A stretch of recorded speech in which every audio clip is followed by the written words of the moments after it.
Mabuhay Pilipinas! Maligayang pagbabalik dito sa aking channel, pero kung bago ka lang, pasuyo ng like and subscribe. Salamat agad. Ngayong araw ng Tuesday, August 20, 2024, kabayan, update lamang po tayo sa ating panahon.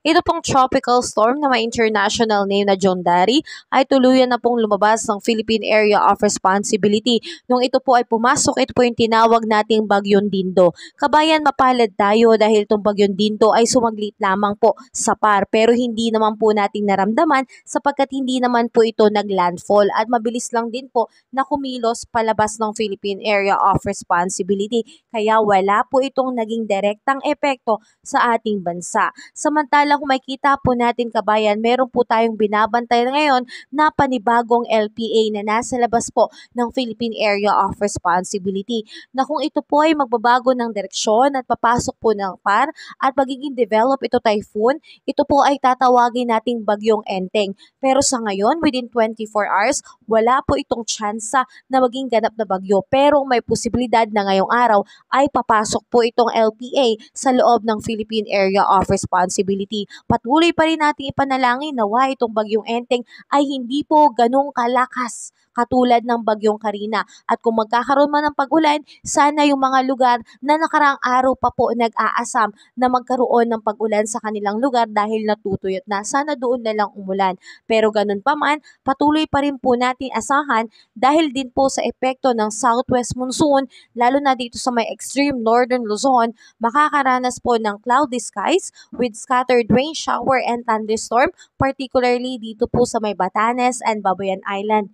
Ingat pa rin po tayo lalo na sa mga nakarang araw pa po inuulan, posible po ang pagkakaroon ng mga biglaang pagbaha and landslide. At asahan po natin dito naman sa may Metro Manila and the rest of our country, dahil po sa mga localized thunderstorm, asahan ang pagkakaroon po ng partly cloudy to cloudy skies with isolated rain shower and thunderstorm, lalo na pagdating sa madaling araw, hapon at sa gabi, pero pag sa tanghali, maalinsangang panahon ang maaasahan. So ingat pa rin po tayo, dala pa rin po ng payong at kapote dahil nandyan pa rin po ang biglaang buhos ng pag-ulan. So ngayong araw, mga kabayan, dahil po sa epekto ng southwest monsoon, ang ating air temperature pagdating ng tanghali dito sa Lawag ay aabot po ng 33 degrees Celsius, Tugigaraw, 34 degrees Celsius, Baguio, 24 degrees Celsius, Metro Manila, 34 degrees Celsius, Tagaytay, 32 degrees Celsius at sa Legazpi po ay 34 degrees Celsius.